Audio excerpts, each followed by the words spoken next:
Given that I've always been a huge fan of Apple products, I have the iPhone, I have their computer, I have the iPad, the watch, all that good stuff, you would think by now I would have reviewed Apple. So I think it goes without saying, today we're going to be reviewing Microsoft. No, I'm just kidding. Today we're going to be taking a look at Apple.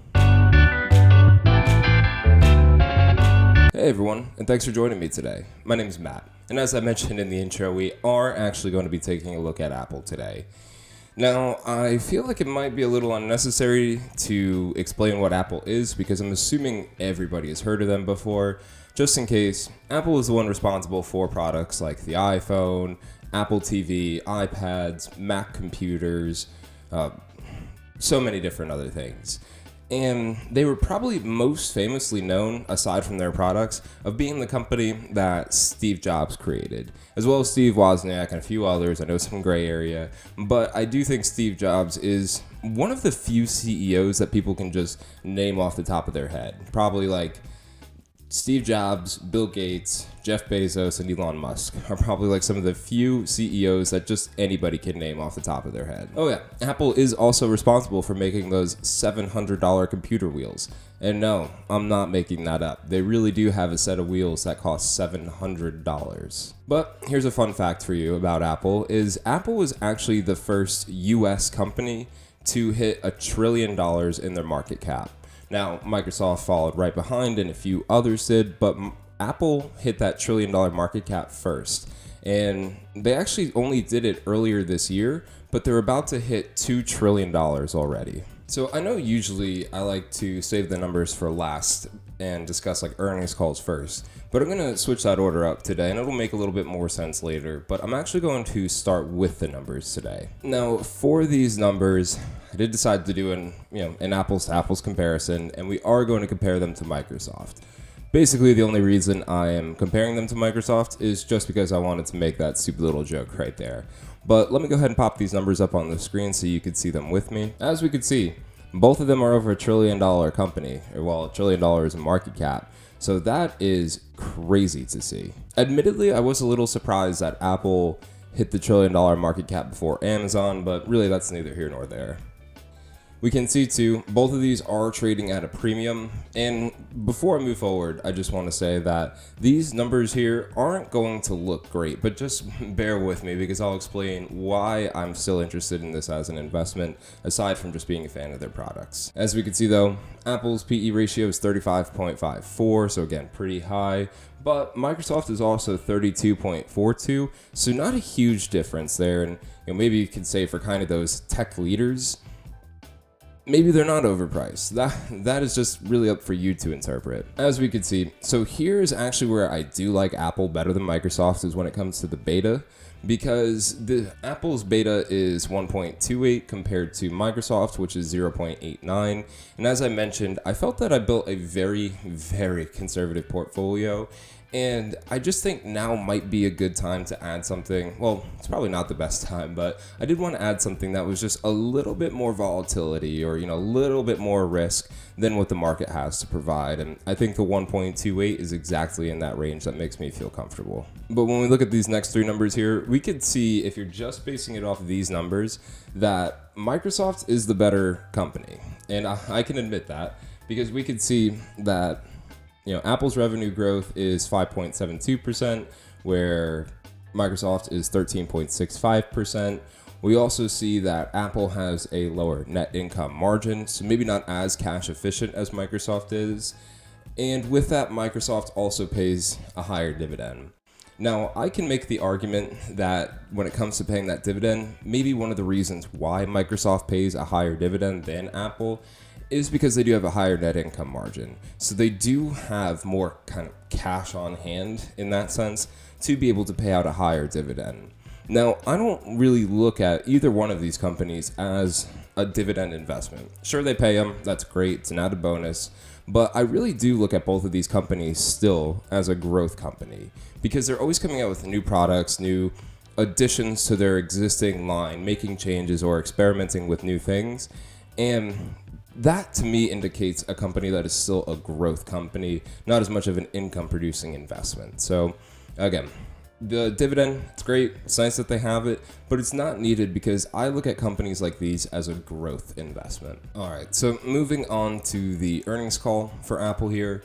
I was actually a little surprised to see that they were still able to grow sales during the second quarter of this year, given that everybody's kind of on lockdown. And I guess my mind always goes to people and their job security, and Apple is more or less of like a luxury item, so it's not a necessity. I mean, nowadays a phone is a necessity, but not everything else they sell. So it took me by surprise at first, but then I also kind of took the flip side of that, and it made some sense to me because I guess people truly have been staying at home, which means you're not going out to eat as much, or you're not spending as much excess cash at places by going to Topgolf or going to a bar one night or going on a trip or anything.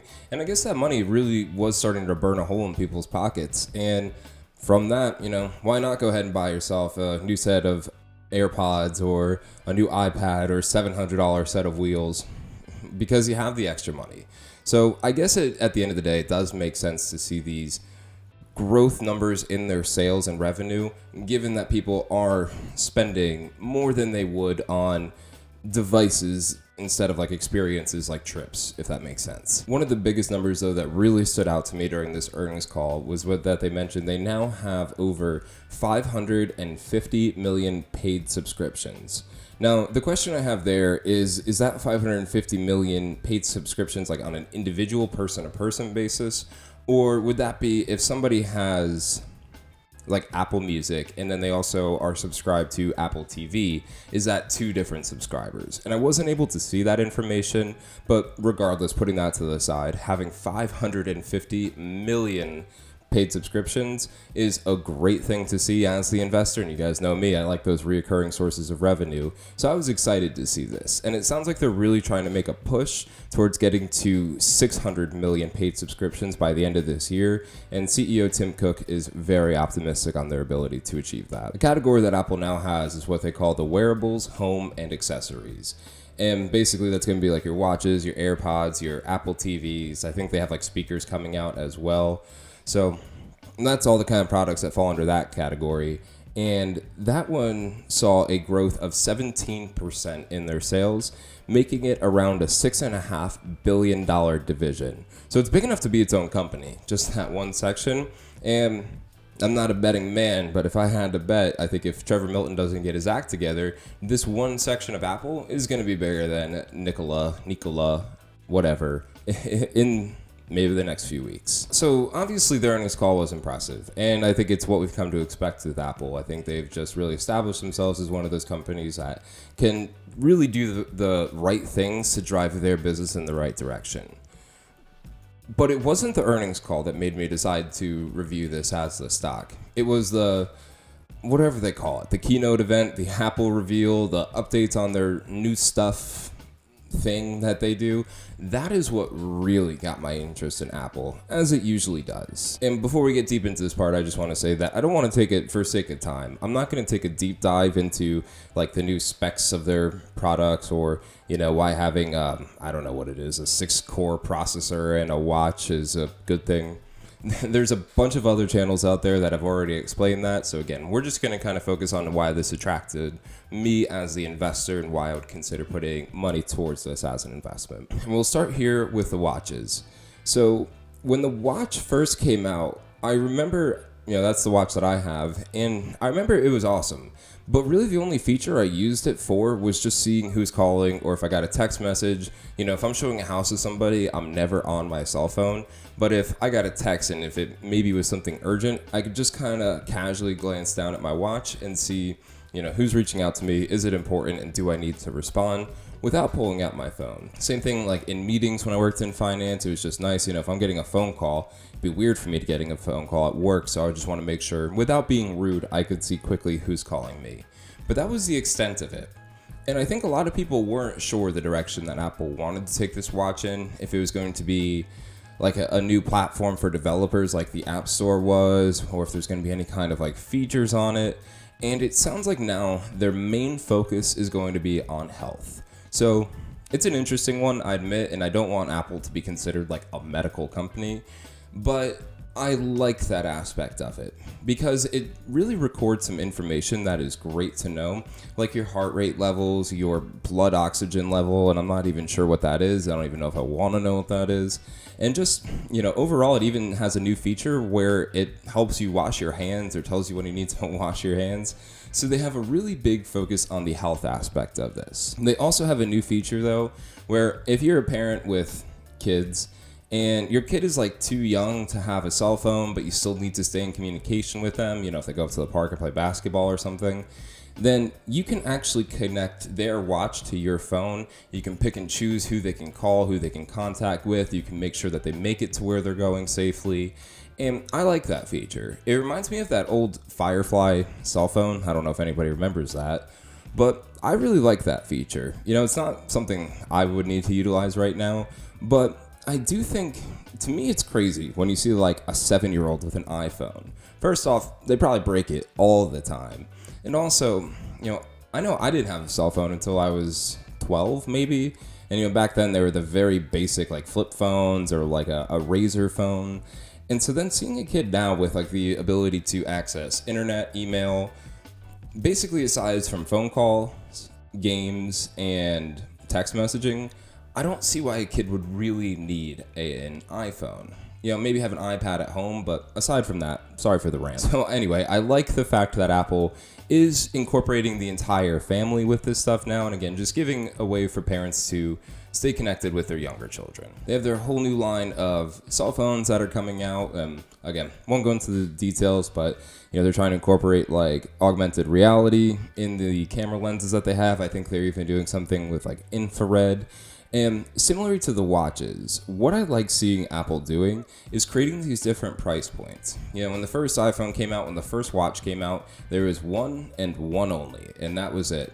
The only addition you can get really was just how much gigabytes in storage. But now I think they've done a really good job of kind of catering to different people's needs. So of course, like top of the line is going to have all the new features, and it's going to be the most expensive. Not everybody needs those top-of-the-line cell phones with the crazy features and everything tied into it, and some people would rather pay significantly less. I think it's like $500 less, or $500 difference between the cheapest and the most expensive model of the iPhone, and you just don't need the features. And with that, I think they've eliminated the stigma of them always having that planned obsolescence. It's like a business 101 term, basically. Everybody always said that Apple intentionally creates their products to just completely break down the moment a new one gets released. But now what they're doing is incorporating these old technologies or chips or whatever in their cheaper phones, and then the newest ones get the brand new stuff. So I like that idea because, again, it eliminates that like negative viewpoint of Apple just saying, oh, they're always stealing our money and whatnot. And I don't know if anybody else has noticed this, but iPhones last a lot longer than they used to. iPhones truly used to last maybe 2 years, tops. And then they would just do some crazy stuff on you. And now, I haven't really seen that. The last iPhone I had for 5 years, and it still worked just fine. And I just upgraded back in December, so a little less than a year ago. Now, I do have to say, all these devices, additions, and everything they're doing, and new silicone bands on the watches, it's all really cool stuff, and it's really interesting. But none of that, again, is what got me excited about this. What got me the most excited from this entire presentation was Apple One. And let me pop up the graphic here so you can see that on your screen as well. I'm going to do it on my end too. Alright, so as you can see here, so what they're doing with this Apple One is they're bundling their subscription services together at different price points again, which I really enjoy. So taking a look here at this individual one, for $15 a month, you get Apple Music, which is already $10 a month. So this is only $5 more. You also get Apple TV, Apple Arcade, which is like their game service on the App Store, on the App Store on iPhones.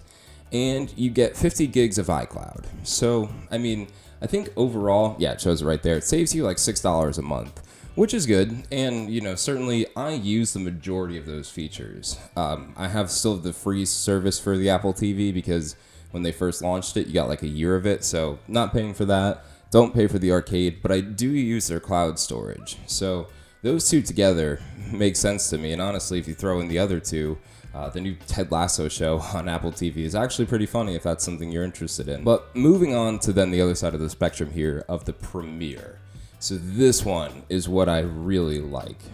So this is for up to 5 people, saves you $25 a month. No, this is not a sales pitch, but for $30 a month, you get everything I said. Your storage gets upgraded to 2 terabytes. Now, I don't know much about technology, but I do know that the difference between 50 gigs and 2 terabytes is incredible. You also get the News Plus feature with this. Now, one thing I apologize I didn't look into is if that would include like subscriptions like the Wall Street Journal, Bloomberg, or Barron's, or whatever else you might subscribe to. I don't know that answer, and I apologize, but News Plus is in there. And I think the most exciting thing here is Fitness Plus. So I did see in these presentation things that Apple is creating a fitness program. And when I saw the promo or demo for it, it looked a lot like Peloton's at-home workouts. And I really feel there is still a lot of room in this space of this at-home workout. Yeah, it is starting to get a little crowded because we have Peloton, Lululemon, Tonal, Nautilus, and now Apple. But again, I like seeing that this fitness is being included with it because it's just a nice feature to have. It's going to encourage for people to do workouts, especially when it's just on your TV or if it's on your phone. You can do it on the go from anywhere, especially if you travel often. And I mean, admittedly, if nothing else, it reassures my thought process that companies like Peloton are really going to take over the gym. I think that there really is a movement towards at-home workouts, whether that be with your own weights or body weights or using a bike or a $5,000 treadmill or whatever it is you want. I just think that it's kind of reassuring to my thought process that this at-home workout is really like a kind of a movement that's starting to build a lot of traction. So that is what got me the most excited about this, because I think that this is a really good value and just the incentive. I mean, you could share Apple Music with up to 5 people. That's insane. So, if you are somebody that's like married or, have married and have kids, this just makes it really affordable. So you don't have just multiple subscriptions that you have to subscribe to, which gets very expensive very quickly. So big fan of this. I think it is a genius strategy. And ultimately, for that reason, as well as the fact that these products are coming out, I think that will ultimately help Apple's revenue.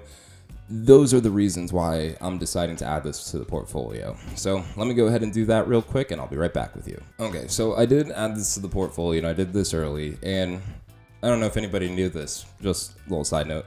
Do you know the reason why Apple's ticker symbol is AAPL instead of APPL? Is because when you type it in, it's going to be one of the first ones to come up, or it shows up on a list a lot sooner than it would if it was APPL.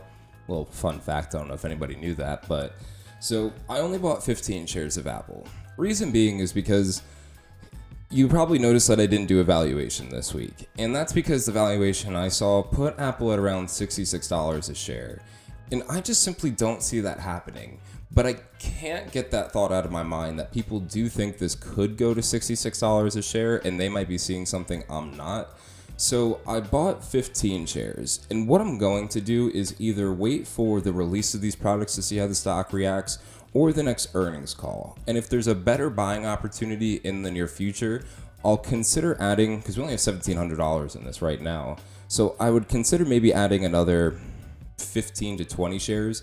But like I said in the past, when I'm not confident of the direction that a stock is going to go, or just feel fully confident that it's going to go up and up, I like to break my purchases into different portions because that allows for me to get in at different levels and just continue buying. Now, truthfully, I've said this before and I've literally never bought any shares afterwards. I haven't even touched the portfolio since we got it, with the exception of selling something. And I think that was even on accident. But yeah, that was my thought process there. So it's a small exposure. We're down a little bit. That's okay. Because again, I've watched Apple go from $100 to $700 split.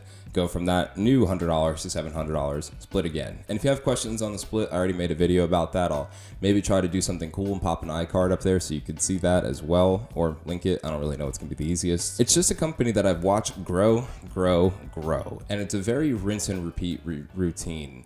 And while I do think Satya Nadella has done a great job with Microsoft, I just still feel that Microsoft lacks the brand loyalty that Apple has. People, myself included, are die-hard Apple fans. And I mean, I would consider getting a PC if I was into like gaming or just needed a very high-powered computer.